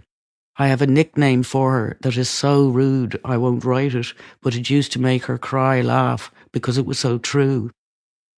But I was staying in the Walker's daughter's room, and she came back from college, so it was time to get my own place. I moved into a motel in nearby Waukegan. I was very lonely, but I also enjoyed the fact that at the motel I could smoke, and I loved the massive Walmart right opposite the motel, where I would buy useless material things to try to feel something like excitement, and to make my room look more like a home. At some point, I bought some weed that made me feel sick, so I decided to give up the weed, and I went out to San Francisco to a rehab recommended by someone my therapist knew. I stayed there 3 months. Then I went back to Ireland for like a week, but still no one wanted to know me, so I went back to America, to New Jersey, and my manager sorted me an apartment in the same building as him. But I was so suicidal I couldn't stay in it for more than a day or two, and I had to keep going to the hospital.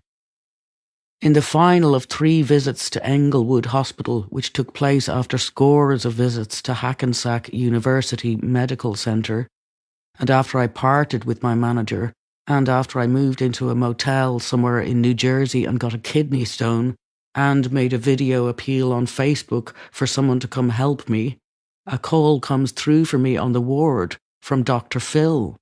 I'm thinking maybe it's my Cinderella moment. He wants to help me. Says his researcher found me via my immigration lawyer, Michael Wiles, because his photo and name had been on my Facebook page. As Phil is introducing himself on the phone, a wine-shirted, blonde-haired healthcare assistant, aged about 18, with the palest skin you can imagine, is supervising me, as is the case with all suicidal patients. I was never in any hospital in America that one kind lady wasn't with me all day and another all night. And it's those ladies who made me want to be a healthcare assistant myself, because the talking and giggling with them was more healing than any medicine or therapy. And knowing they'd be there while I was sleeping was the closest I'd ever felt to being mothered. So it wasn't oppressive being watched, it was loving. Anyway, her skin was so white it was like paper. So when a vicious, crazy lady walked by and threw half a cup of boiling tea on the girl's arm, and no one came to help her, I felt I had to put the phone down. I made a fuss at the desk that she'd been ignored, in the midst of which I get a note slipped to me by a nurse. It's from the man who was my doctor at Hackensack. He's heard about Dr. Phil, and he agrees with the doctor at Englewood that it would not be healthy to do the show. I think they're both nuts. He's Dr. fucking Phil. He can fix anyone. And they haven't exactly got a clue either, so what have I got to lose? Of course, I'm the crazy one, but sadly, they cannot legally prevent me from leaving the hospital, which would have been in my best interests. And I insist on accepting Phil's call back, which comes about 10 minutes after the old lady throws the tea. It's important you understand how desperate for a cigarette one is after a few days and nights in any American psych ward. It's not like Ireland, where the only good thing is they let you smoke. In America, there's fuck all for you but a nicotine patch, and there's no outdoor area, So after a week, you're losing your mind even more than you already were. And so my insistence on abandoning all reason and going to Dr. Phil was in huge part based on my desire to get outside and smoke, and furthermore smoke some weed, which was also agony to be without at the time. Phil was offering me an 8-hour car ride to a treatment facility he had recommended to some of his guests in America's South. My sneaky addict mind knew that was hours of weed and cigarettes, and yes, sir, it was all the way. I had been introduced to a new lady manager while at the hospital, and we went with the driver and the 2-man film crew Phil had sent to my abandoned apartment to meet the weed man. And then I climbed into the big black van, kissed my manager goodbye, and sailed off into the night, certain that this time I'd be cured. I don't mean of smoking. I mean of being angry and suicidal and too full of pain to function outside of hospital. I had been praying that God would send himself to help me in the form of a human being, and I really thought the one God had sent was Dr. Phil. I thought he was literally the answer to my prayers, but I should have known he was batting for the other team because he wasn't spiritually honest. On Jimmy Fallon's show, he was asked how he and I got together. She contacted me, he said. Not true. If he had told the truth, Jimmy might have accused him of exploiting someone while she was very fragile. So after 8 hours of driving and smoking and talking, we got to this trauma treatment centre in the beautiful ass end of nowhere. The doctors in New Jersey had said, rightly it transpired, that a trauma treatment would be dangerous because I was so vulnerable, but no one had listened. First bullshit is the people at the centre want to take my iPad. They might as well have tried to take my lungs. I ran them round the property in the black of night, and then shoved it down my pants and hid in the bushes, while 2 women roamed around the grounds in a golf cart searching for me and it. In the end, I gave in and they got it, and in protest, I wouldn't take any of my possessions into my room. I told them they could keep everything else I had if they were taking my iPad. Because it's cruel to just take a person's crutch and leave them sitting in their shit with no comfort or distraction for 24 hours a day, especially if their shit happens to be a load of trauma. So I went overnight from having some comfort to zero comfort, and I hated the ladies for it, but only for a day because it transpired they were lovely, both of them. I meet the psychiatrist at the trunk of his car as I'm stomping back from the garden toward my room. He offers me a fig bar. What the fuck does a rocker want a fig bar for? Is he crazier than me? I tell him no thank you, fig bars are for hippies. I can see we ain't going to be getting along at all. It's late by the time all is settled for the night. I get to bed about 1 a.m. Dr. Phil's show people are coming in the morning because the condition upon which Phil helped me was I had to do the show. And I had to do it before I had any treatments at this place where he had referred me. That way, you don't get to complain on camera afterward about how badly you've been exploited and how reckless your so-called medical care seemed at the place he recommends. I mean, I'm not even sure anyone on my treatment team sought my medical records from any hospitals I had been in, including Englewood, from whence he had plucked me. So they didn't seem to know if I should be subjected to even 1 hour a week of individual trauma therapy, never mind 9 hours a day. I felt brutalised, making me even more unwell. So anyway, now I'm sitting in front of Dr. Phil, ready to shoot the show, full of hopes and dreams.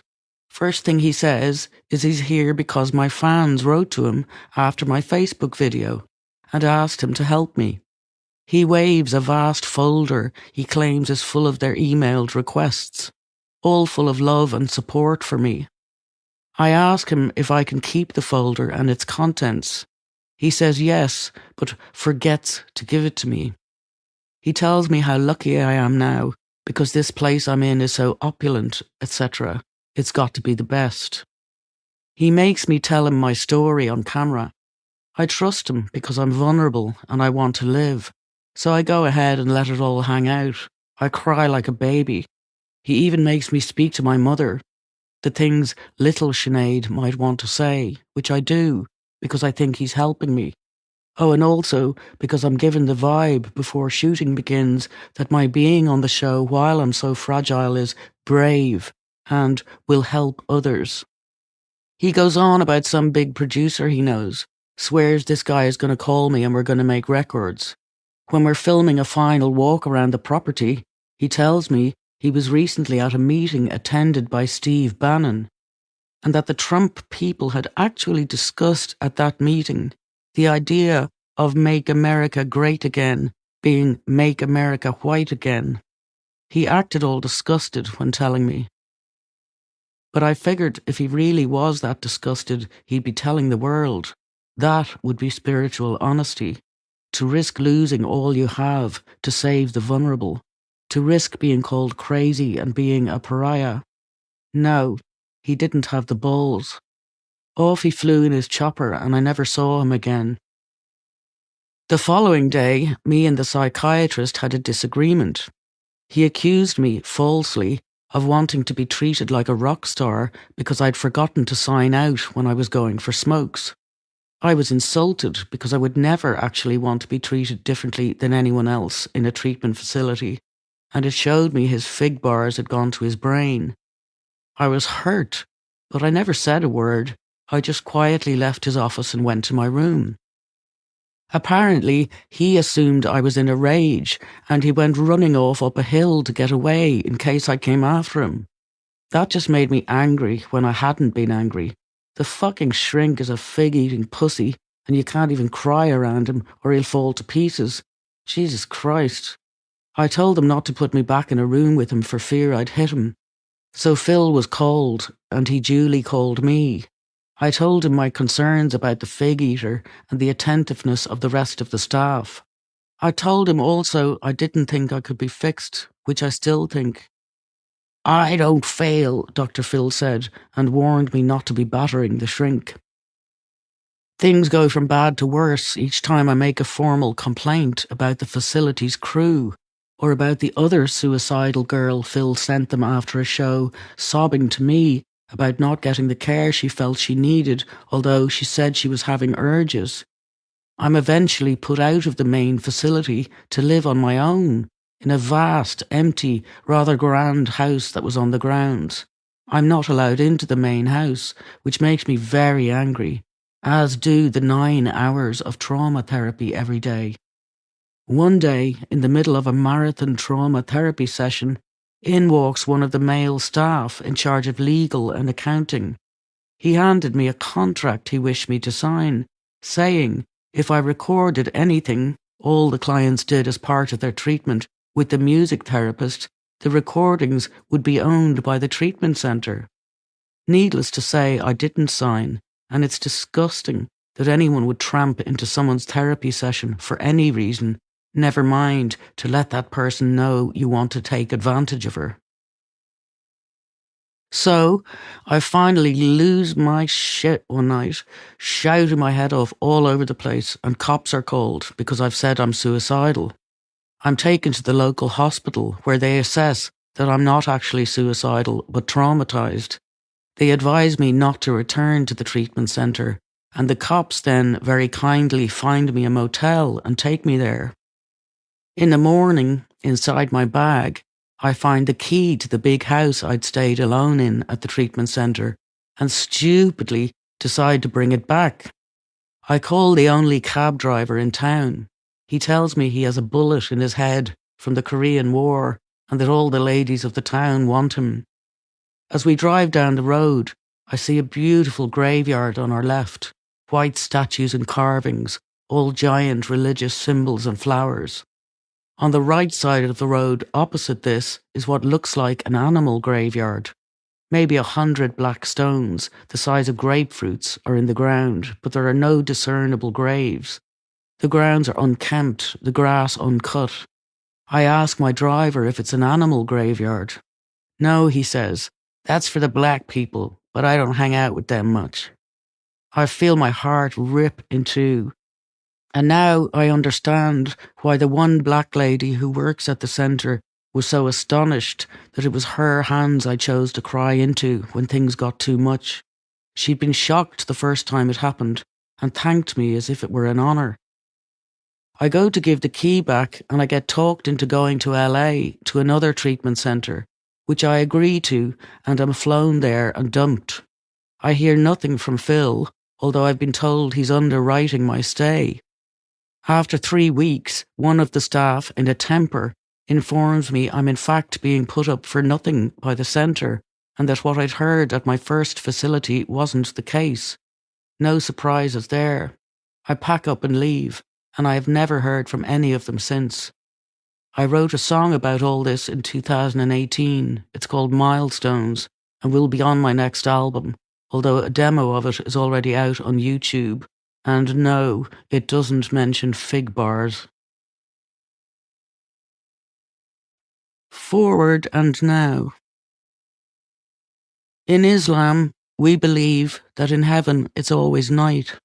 I hope so, and I hope if there's a heaven I qualify, if there's such a situation as not qualifying. I have a hard time believing God would be cruel, but just in case I deserve otherwise, I hope the fact I've sung will make little of my sins, which are ugly and legion. I love fire. I hope there are fires in heaven. Fire makes me strong when I am unable. I also love nighttime best because that's what fire is for. And if my nighttime has no fire in it, nor my dark morning, I am bereft, naked even, as I would be without my hijab. I have worn it since October 2018, not the same one, and yes, I've washed it, so my head doesn't smell like a foot. When I reverted. We say revert because Islam feels like home. That's what it was like for me as a person who had studied theology since I was a child. Like coming home. I searched all my life, through every book and every song, and for some reason I left Islam until last. Despite the fact I played the call to prayer before every show for years, I never sat down to study it. I have a hobby I haven't spoken about. I paint scriptures. Been doing it a long time. I usually give them to people, but lately I don't because I've noticed I end up falling out with almost anyone I give one to. When I shuffle off this mortal coil, I want every person to whom I gave a painting to gather in one place and have an exhibition. These people have never met. They are from all walks of life. I'd like them to meet if they haven't trashed the paintings, and even if they have. I switched to drawing because every painting took me a month and I'd end up in a hospital from not eating. Painting was like an addiction. I use markers now and gold leaf paint. Easier, same result. It's my way of praying. So I sat down in the middle of some night that October to paint the call to prayer. Praying in another language is like singing. You have to know what you're saying. So I had the English and the Arabic versions and wished to paint the Arabic. I got so blown away by what La ilaha illallah means, there is no God but God, and how it felt in my mouth to say it, the mathematics of it. That was it. I was home. The language and intelligence of the call to prayer led me to listen to the Quran. I was home. I'd been a Muslim all my life and never realised it. The call to prayer is the most mathematically intelligent song ever written. Idolatry, loving something or someone more than God, is anything you love so much you think you would die without it, or you'd want to die without it. Could be a person, place, or thing. You won't know until God decides to show you, but show you He will. A golden calf of your own, and you'll be stunned because you thought you were a true believer. In heaven, they say it's paradise, nighttime paradise, cool and calm, gardens with rivers flowing beneath them. I long for that. So I make it for myself here at night in my sitting room, a fire, and darkness but for it. I picture heaven as a garden, definitely. One that is perfect in climate, and though you wander around so many souls, you don't have to be seen if you don't want to. I do want to, though, be seen. I've never been seen, not even by me. I want to sing wherever I can get away with singing, without upsetting God or my granny or my mother. I cause a lot of upset on this earth, being the kind of person I am. I've done only one holy thing in my life, and that was sing. Only the business of music is so unholy. After a while, they begin to clash. You just can't work right because you're in the wrong environment. Kind of like the acid not working in the rockabilly club. My spirit isn't suited for the business of music, nor for anything really, other than making songs and performing them, which is my love. Performing, I mean. Born for that. Yes, sir. I wonder in heaven, do they make songs and whisper them to composers on earth?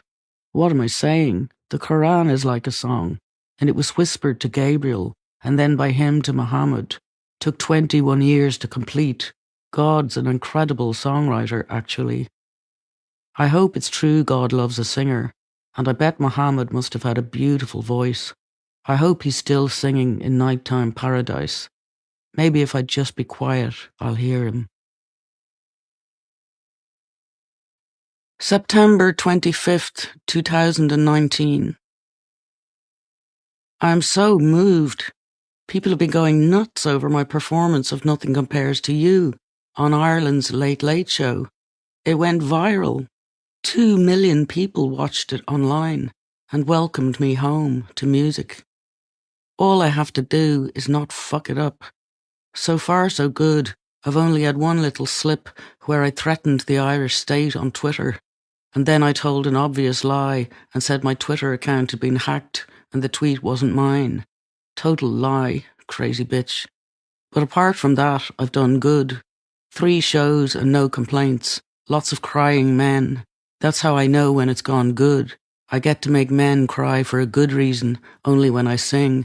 The rest of the time they're crying because I'm such a pain in the hole. I wore a red abaya and matching hijab. Very Star Wars. Someone posted a picture of one of Emperor Palpatine's guards. Even I had to laugh. I got to figure out some shorter hijabs.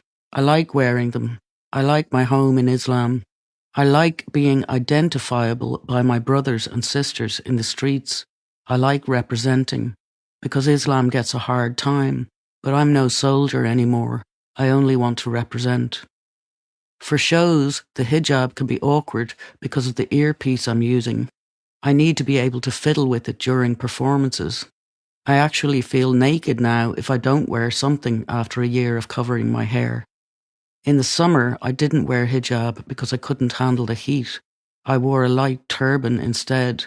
I don't know how the ladies do it in the boiling hot countries. I don't think anyone should be forced to wear hijab. But I don't think anyone should be forced not to wear it either. It should be a matter of choice, and in my case it is. To women who berate my choice and say I'm trying to conform to Eastern men's idea of beauty, I point out their bleached blonde hair is the same as a hijab, only theirs conforms to Western men's idea of beauty, and I suggest if they really don't like hijab, they should shave their heads. I'm not wearing it for beauty or for a man. I don't want to attract a man at my age.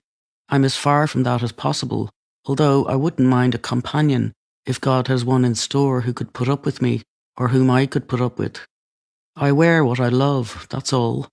But everything I wear to work is a statement, otherwise my mother would slaughter me. The woman was a dressmaker and a model, and I'd feel her from heaven smiting me if I went on stage in my tracksuit and t-shirt. As Yeats said, one cannot separate the dancer from the dance. I'm totally shitting myself because my tour starts in 3 weeks and everyone expects me to be brilliant, but I'm going to have only 4 days of rehearsals and it's been 5 years since I sang, so I'm frightened I won't be able to remember the words of 16 songs. I'm so swamped in the house, I haven't had time to sit listening to the songs and my printer is fucked, so I can't print them out. So I'm not going out to buy yet another damn printer. I'm cursed with the things. They die when I walk past them. And I'm agoraphobic as fuck, a thing I mention rarely. Agoraphobia. I'm afraid in open spaces, not of people. It's a PTSD thing. Home is safe. Hotels are safe. Work is safe. Inside the car is safe. What happens is I get into town and I panic. I need to be home. It's debilitating because it makes for a shit social life, especially because I haven't actually told more than 2 of my friends about this problem. So people get mad at me because I make plans to go somewhere and always cancel. I mean to go when I make the plan. I want to go. But when it comes time to go, I panic and find a white lie for why I can't. I don't know why I lie. I guess I don't want people thinking I'm nuts.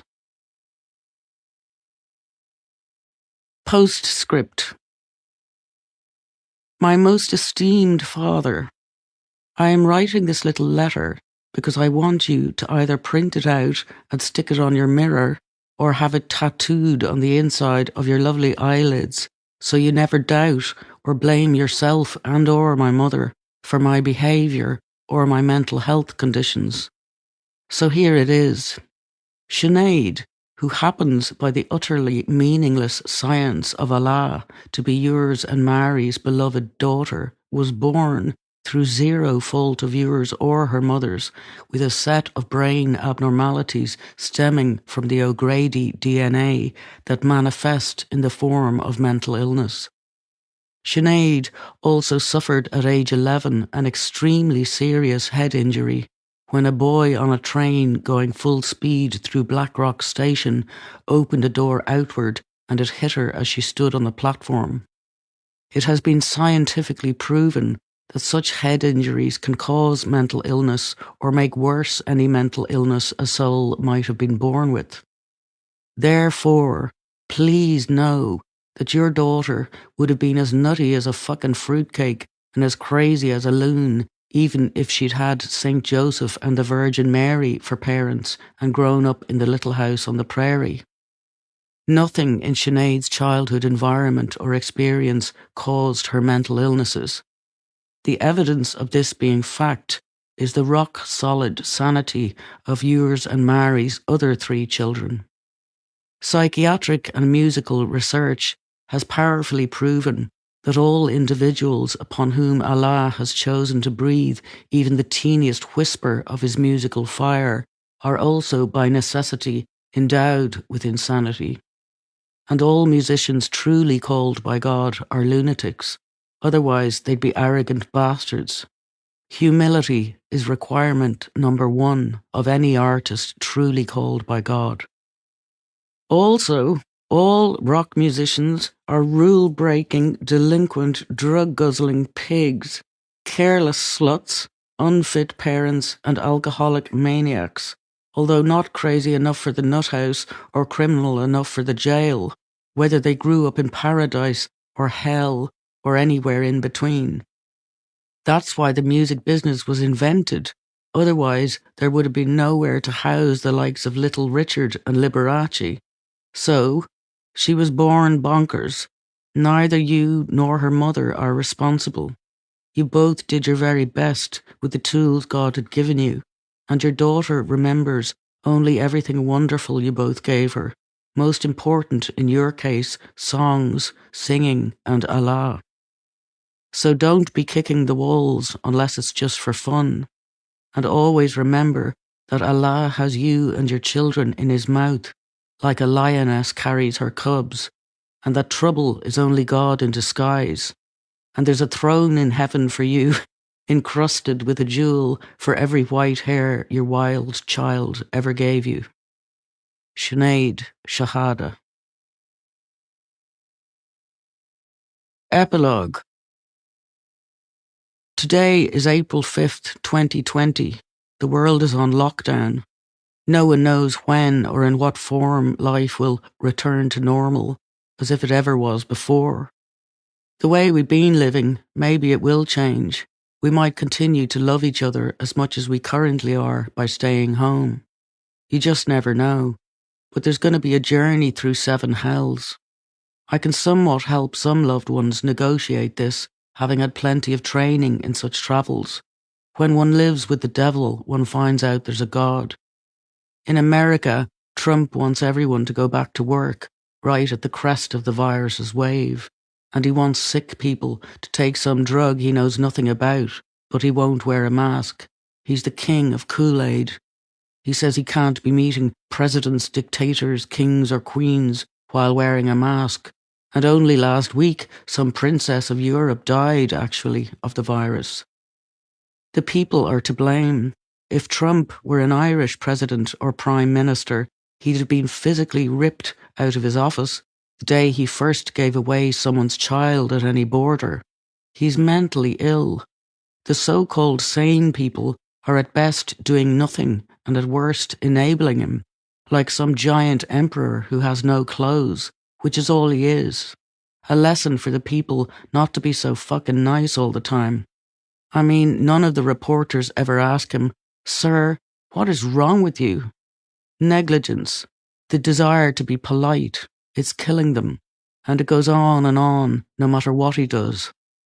Time was, America went out into the streets to peacefully fight for each other's civil rights. Now none of them can even go out. What will they do with this monster when they can? History has cleverly made socialism the worst word one can utter in America. Perhaps, though, a terrible beauty might be born. I'm sitting outside on my porch steps facing the sea.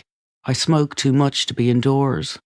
I'm examining my life and how I want it to be when this is all over. I'm aware it's going to go on a long time, the lockdown I mean. And acutely aware I have very little control of how I live my life, certainly for the next year, because my shows that were cancelled due to the virus have to be performed in early 2021. I can't shift them to that summer unless a miracle happens. See, I want to go to college. It's a 1-year course in healthcare assistance. Starts every September in my local vocational school. Finishes June. But something always gets in the way. I tried to go 2 years ago, but I was not well enough. Last year I needed to work to perform, because after not being well for 4 years, I came out of the hospital in May with 8 grand in the bank and promptly got a 2 grand heating bill for my house, which had stood empty and neglected while I was gone. I was hoping I could tour this September, because if I had gone 2 years ago, I'd be on the front lines now helping people. The government has asked for healthcare assistance to pitch in. As it is, as I said, I'm sitting on my ass doing nothing but gaining weight. So I've decided to start school in autumn 2020 and go out on tour again, I hope, in the summer of 2021. I've made my mind up to do it and put the money aside for it now while I have it. Then between albums and tours I'll have an occupation, not be sitting around for a year at a time with nothing but idle hands. Because of the virus, it feels like the end of the world and the beginning of another, maybe a better one.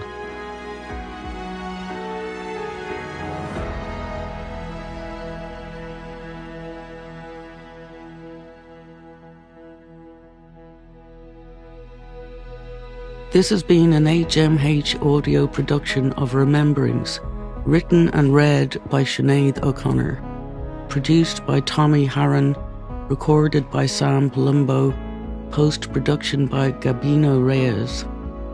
Text copyright 2021 by Universal Mother Inc.